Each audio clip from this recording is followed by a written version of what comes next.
All right, good morning, everybody. I got Jamie and Steve so far, and apparently 6 or 8 others that are watching. I hate that little number ticker in the corner, Cameron, because it's never accurate. It'll say like, oh, there were 3 people watching this morning, and then the video's got 80 views when we go offline. I know. It's so confusing. But I'm glad to have the people that we have. So good morning. Indeed. Hopefully my audio is not jacked up because Skype wanted to do an update this morning. And just whenever Skype wants to do an update or whenever OBS wants to do an update, has a tendency to kick us in the ass. Yeah, but I think we caught it early enough and got all the... Jamie says we're good, so... Excellent. Good on that. So how you doing this fine Monday morning there, buddy? Fantastic. And I have been trying to make it a point to do all the launch stuff a half hour early just in case something like that comes up, so I've got time for a quick reboot. And that seems to be working for us. So, how about you, Cameron? How are you holding up this morning?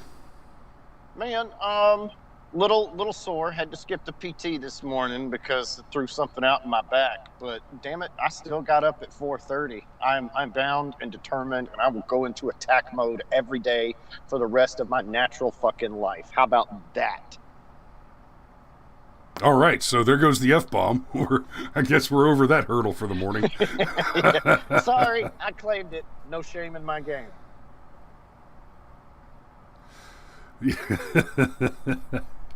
So anyway, let's Yeah, speaking of attack mode, we have a topic we need to get to, don't we? let's get it. So let's take a look at some Biden. Over the weekend, apparently. So I've got this from Fox News. U.S. strikes militias backed by Iran in 3 spots on Iraq-Syria border. This is interesting stuff, and troubling. And we'll get to the troubling in just a minute. But let's not forget that there was basically everything Donald Trump did during his presidency was widely criticized as racist or sexist or some kind of bigoted, homophobic, something, or whatever slur they could think of. Everything that Donald Trump did was just evil. Except, amusingly, there was pretty bipartisan, at the establishment political level, pretty bipartisan support the handful of times that he did take military actions in the Middle East. And many of my favorite kind of alternative media guys were not on board for that stuff. They didn't like the Moab. They didn't like the Syria strikes. I did. For many, many reasons, which we've discussed on this show, not least of which is, guys, something that this is something that's hard to explain to civilians who have never engaged in active combat, who have never worked a war, who have never managed a battle space and hunted the enemy, who have never deployed to engage with in close combat and destroy the enemies of the United States of America. There is only one reason that we are still in the Middle East, and that is because spineless politicians and military commanders have refused to actually prosecute those wars.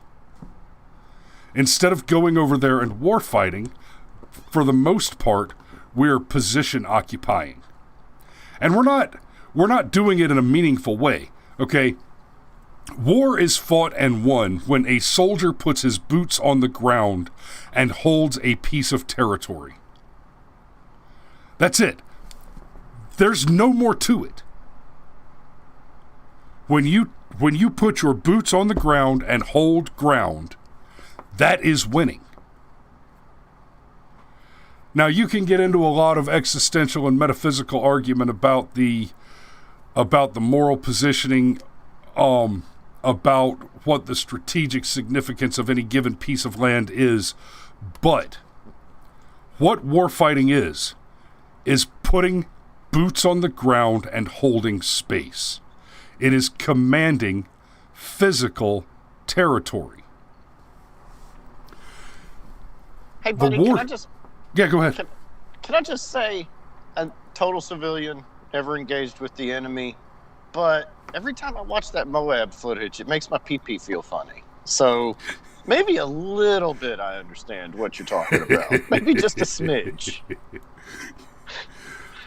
So the simple truth is, we're still fighting wars over there, and more people have died than should have, precisely because we didn't kill enough people to begin with. When you're talking about an active, hot shooting war, if you get in and do significant damage quickly, that will break the morale of the enemy, and that will end the war. It sounds like a hell of a lot of bodies up front, and it is. But it's a hell of a lot less than the number of bodies that will be generated by a war that is prosecuted, and listen carefully when I say these words, over decades. Yeah, World War II didn't last this long. And, excuse me. And that's the thing that's really insane about all of this in general. You're right, it does sound cruel. But the truth is, if you want to limit collateral damage, and I think that's a fine goal to have, you have to hurry up and win the war. Because as soon as the war's over, there's no more collateral damage. It's funny how that works. So, yeah. And in many ways, a war, much like a Democrat, is like a cancer. If you don't eliminate it in one strike, if you don't knock it out as fast as possible, as soon as you know that you have a war on your hands, it will spread and grow and metastasize. What has happened in the Middle East since the inception of our involvement there, and keep in mind, when we say war in the Middle East, and we're referring to the GWOT, the Global War on Terror, the engagement in which we have been involved for the last 20 years, let's not forget that our involvement in the Middle East, to a great extent, began in the early 80s with Charlie Wilson and the clandestine armament of the Mujahideen against the Russian incursion. Right? We built the enemy that we are fighting. Yeah, so, go back and watch Rambo 3. That's the Taliban that Rambo's fighting alongside of. Gives you some serious food for thought. Yeah, well, I mean, I worked with high-ranking officers from the Afghan National Army when I was over there. And some of them would say things like, "Oh yeah, I was there 10 years ago," and sometimes I'd work with high-ranking officers that were part of the Afghan National Army, which is ostensibly our ally in the region around Kandahar and Bagram, and they would say things like, "Oh yeah, I've been in the Army for 20 years." I was like, "I'm sorry." Wait, I'm doing the math. That means that means that you were trained and enlisted in the Taliban army, right? And we've talked about this on the show before, but one of the things that I've had to explain to my soldiers when I was still in, that they just don't know because, for one, many of them were barely old enough to be enlisted when I was in Afghanistan even. They didn't have any historical perspective. They didn't understand that there's a big difference between Al-Qaeda, Hamas, ISIS, and the Taliban. Now I was there at the beginning of Barack Obama's administration, so he had not yet had time to actually create ISIS, which he did. So ISIS wasn't really a thing then, but Al-Qaeda, Hamas, all those were. And you got to understand, when you're talking about those organizations, Al Qaeda and the Taliban, it's the difference between BLM and the U.S. government. They may seem to be ideologically aligned, but one is the legitimate government of a nation, and the other is a quasi-military resistance group, a guerrilla organization, right? It's the difference between the government and the Mafia. In a lot of ways, the Mafia is the same thing, the same type of organization, the same type of entity as the government, but one of them has a measure of globally recognized legitimacy that is a very important factor when you're talking about the strategic disposition and the geopolitical positioning of that organization. The Taliban was once the national government of Afghanistan. Al-Qaeda was not. Now, one of the reasons that distinction becomes very, very important is because a group like Al-Qaeda, let's say, for example, Hamas, it's possible for that group to grow in power and become, or to take control of, the actual government of a nation, like Palestine. Hey, buddy. Yeah. I just happened to glance at our chat. We have a highly intelligent chat. They're getting ahead of us. They're actually talking about the thing that you and I were going to talk about, and they've already reached the conclusion.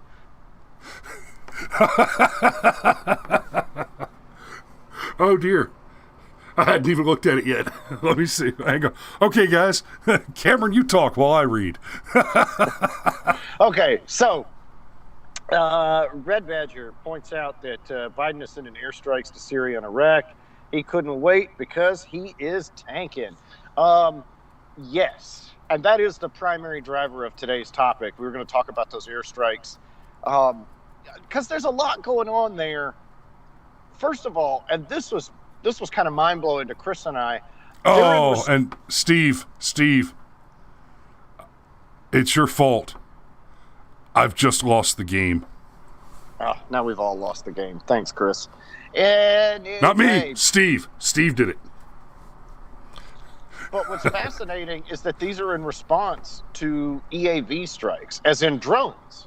Well, okay. No. I need to correct you. EAV is our production side company. You mean UAVs. Oh, that's correct. UAVs. My bad. My bad. Look, I mean drones. And so... Oh, but you should certainly call us at EAV for all of your production needs, like wedding videos, events, commercials, etc. Right. But who gave these militias drones, and who taught them how to use the drones? Yeah, and like we were talking about in the show prep. So let me read a little bit of the article real quick, and then address that some more. The U.S. military has conducted defensive precision airstrikes against 3 facilities near the Iraq-Syria border region Sunday evening. So this was yesterday, right? According to Pentagon, it's 11 and a half hours difference. It's weird. But yeah, according to Pentagon Press Secretary John Kirby, the facilities are used by several Iran-backed militia groups engaged in unmanned aerial vehicle attacks against U.S. personnel and facilities in Iraq, including Kataib Hezbollah and Kataib Siyad al Fuck you, KSS. As demonstrated by this evening's strikes, President Biden has been clear that he will act to protect U.S. personnel. Given the ongoing series of attacks by Iran-backed groups targeting U.S. interests in Iraq, the president directed further military action to disrupt and deter such attacks. President Biden is still talking about re-entering the Iran deal. Okay? We'll get back to that in a second. This troubles me, the UAV thing. All it says is unmanned aerial vehicle. UAV is a drone. UAVs are drones. What this article and to be clear, I mean, this article's 3 hours old. This event occurred yesterday. The reporting is fresh. I went looking and I could not find any more definitive description of the UAVs in question. But you're telling me that Syrian militias are using UAVs. Now, we've had UAVs used by gangs in the U.S., where they'll fly a small drone over a prison yard and drop in paraphernalia, usually drugs and cell phones, occasionally firearms. And that the occurrence of that has dropped off significantly because now the prisons are hip to it, and they're doing things like they've got shotguns in the towers that fire anti-drone nets, which is awesome. But I was about to say, that sounds like a good time to me. Doesn't it though? I just need a giant fucking cigar and maybe a little scotch, and yeah, buddy. Hallelujah. But this article just says that the militia groups are using unmanned aerial vehicles. So are we talking like they went and bought a little $200 drone off of Amazon and strapped a fertilizer bomb to it? Or are we talking about Predator drones? Now, I mean, there's a big stretch between what a drone can be. And when you talk about, okay, let's say you're a guerrilla warfighter and you want to use some drone tech on the cheap. You can put your hands on a perfectly serviceable drone for a couple $100 that you don't plan on getting back, and you strap a stick of dynamite or whatever kind of explosive device to, and it can get the job done, but the job it can get done is pretty limited. A little drone like that, it's got a very limited weight capacity, 3 to 5 pounds. On the high end, you might be able to manage 10 pounds, right?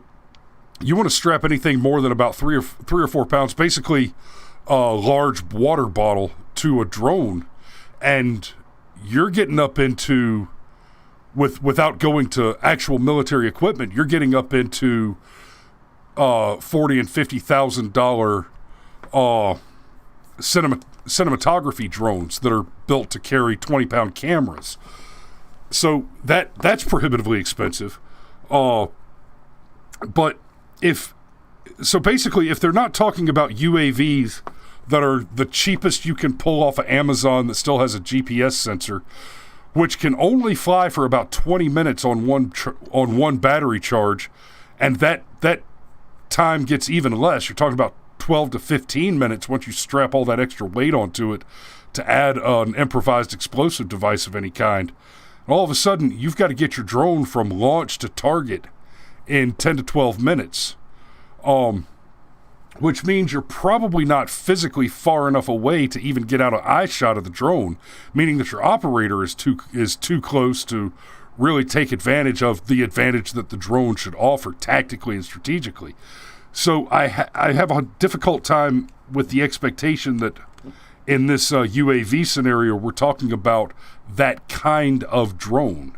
They're probably not using civilian, commercially available drones to do this with, unless basically what they're doing is kind of a guided rocket type of replacement, a cheap guided rocket replacement. But even that, it seems like the use of the unmanned aerial vehicle language here seems to preclude that type of tactical deployment of a low-comm tech device. This definitely looks like some no bullshit drone strikes, which is really interesting. Which speaks to a huge amount of funding from the Iranian financial backers that are being accused in this situation. Yeah, but we're going to get back in the Iran deal. I'm sure that'll work out just fine. Just fine. So, one of the things that was pointed out in the chat, and this is something that I also at least somewhat believe, that it's entirely possible that what Biden is doing is war posturing, because wartime presidents typically don't get voted out of office. People don't like to change strategies in the middle of a conflict. I mean, look at FDR. Dude got reelected way too many times. Let's say it like that. Yeah. But he was also a wartime president. And just like you and I were discussing before the show, because this election and this administration is the most secure and safe election ever in the history ever of elections, and there was no amphibious priapism that happened. And we don't have any questions at all.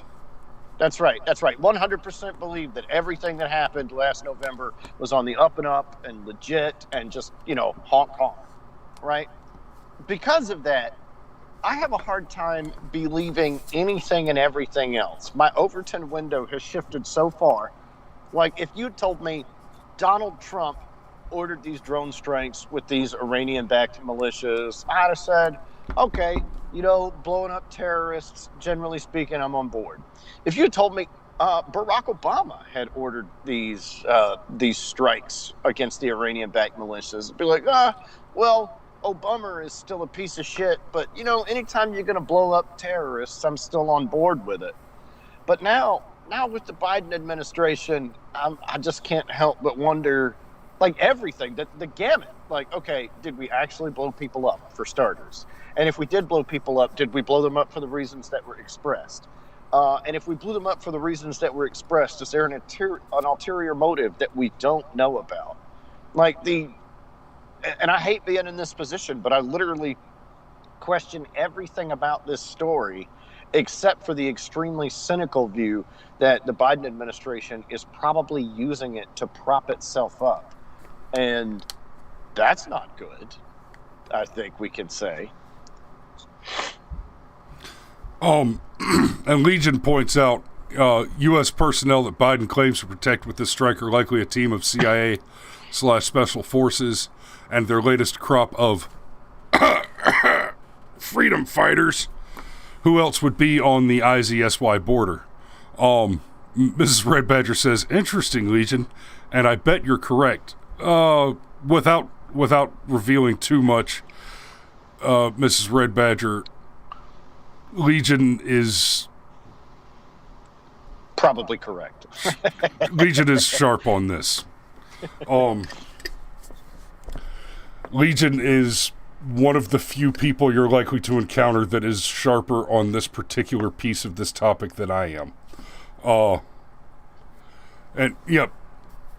Legion points out Obama literally funded ISIS as a weapon against Assad. That's not a tinfoil hat conspiracy theory. That's verifiable. The unclassified documentation exists. That's something that we can show you. And Legion is 100% correct there. Obama literally funded ISIS as a weapon against Assad. And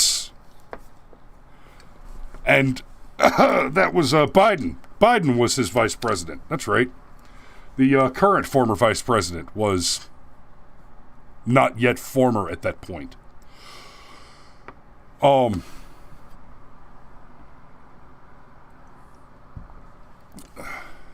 Are you going back through the chat? Yeah, sorry. I mean, Steve says something about, using the Hail Mary move is dangerous this early in the presidency. I think everything about this has been a Hail Mary move. It's the most safe and secure election ever in history, happening right in front of all of us. With the gaslighting and the lying and the manipulation. And then the insurrection on January 6th that was not an insurrection. Like, it might have been a lot of things. You could even call it a lot of negative things. But an insurrection, it was not. In fact, the use of that word insurrection to refer to the peaceful protest on January 6th, if a person uses the word insurrection to refer to that event, that person is either a liar or an idiot. Either they don't understand what an insurrection is, or they do, and they're trying to gaslight. Well, uh, and is also appropriate. They could be a liar and an idiot. There is a third option on the table. But yeah, but being able to look back on that. The unscheduled MAGA field trip to the Capitol.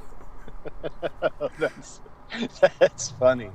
But, I mean, realistically speaking, that event, I think maybe you could call it trespassing or something to that effect. Maybe some light breaking and entering. Of course, I don't know. Okay. That since you know what? Let you in. Steve said mostly it was trespassing, and then he corrected himself. He says, except not trespassing because of the nature of the Capitol as the people's building. Scrimshaw, how can it be trespassing on a place our tax dollars paid for? Okay, so let me break out trespassing for you real quick. Scenario one, you're talking about private property. You're talking about a private business. For example, Walmart. You're in a Walmart, and a manager asks you to leave. You are still not trespassing. It is a publicly accessible space. However, at the moment you're asked to leave, if you then refuse to leave, now you are trespassing and thereby in criminal violation. This is correct. Next scenario, public property. The Capitol, a post office, a public library, the city hall, anything like that. Public property. If you are on public property and you are asked to leave without reason, you're still in the right. If you're in public property, in order for the management or the security force or even the police to ask you to leave public property, you have to commit or be suspected of about to commit a crime. There has to be an articulable suspicion of crime as a part of the request to you to leave. Now, at that point, once you've been asked to leave because there's a suspicion of a crime, now you have to leave or become in violation of trespass. And backing up just a little bit, if you're talking about public or private property that's marked, that's posted, private property, no trespassing, or in the case of public property, authorized personnel only, then passing the sign, passing the posting, that becomes trespassing because that was the notice. But before you are actually guilty of trespassing, you have to have been given some kind of notice of your being unwelcome and then knowingly remained in violation after having been notified. What happened on the 6th is, without having committed any crime, the police attempted to prevent the people from entering the people's house, from entering public property. So they didn't have a crime, they didn't have authority to deny people access to the public property. Now, once the people were inside, things changed. There were some people that committed crimes. There were some people inside that did things like break property. There was some vandalism. Excuse me. And once those specific individuals committed specific individual crimes, then those specific individuals could be trespassed from the property. But we have another problem now. Because the entire incident began with the police with the police force, the entire police force present at the time, attempting to overreach their authorized authority under the Constitution to which they've sworn an oath. They each and every one came under violation of the requirement of their oath to uphold and defend the Constitution of the United States. They broke their oath, and at that moment, they ceased to be legitimate authorities. Under the law, at that moment, each of those officers' badges was revoked, and they no longer had the authority to enforce the law. Under the law. Now, unfortunately, just logistically, that is a matter that must be argued in court, and likely never will be. But that is the correct way to understand what happened on January 6th. And apart from a handful of incidences of vandalism, no crimes were committed on January 6th. Writ large, what happened on January 6th was not crime, let alone insurrection. There were a few specific individual crimes committed amongst that chaos. And anybody who wants to argue the contrary must concede that BLM, Antifa, and, follow me here, every Democrat voter, let alone their politicians, are an organized anti-American terrorist militia.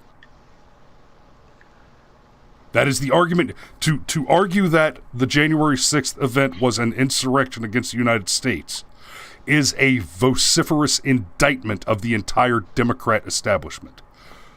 Full stop. All right. Well, bring it all the way back around from that rabbit hole. And yeah, there were at least some crimes committed, like the murder of Ashley Babbitt. Oh! Yeah. Thank you. I'll be here all week. That one aggravates the crap out of me because I hear conservatives argue that was a good shoot, and you've made that argument, but I think you've come around a bit on it. When you go back and watch that video, if she was actually climbing through the window, I might have even gotten on board with you for that being a good shoot. But when you go back and watch that video, she's just standing there, shouting through the open window with a bunch of other people shouting through the open window. Oh, okay, it is a broken window. But there's nothing in there's no evidence that she broke the window or that she was trying to climb through it. She's just the one that got hit when one shitbag cop decided it was a good idea to fire randomly into a crowd of civilians that was directly in front of a group of other law enforcement officers. Well, yeah, I am coming around on it because I am absolutely 100% not ashamed to change my mind once new information is presented to me. And what I thought was a clean shoot initially now's got an awful lot of gray area, and I tend to think when there's gray area, it's because the state's full of shit. But especially in this, I know we busted our time, but just real quick, especially in this one where, like, I know we can get our hands on the name of the officer, but how is it not the front page of everything?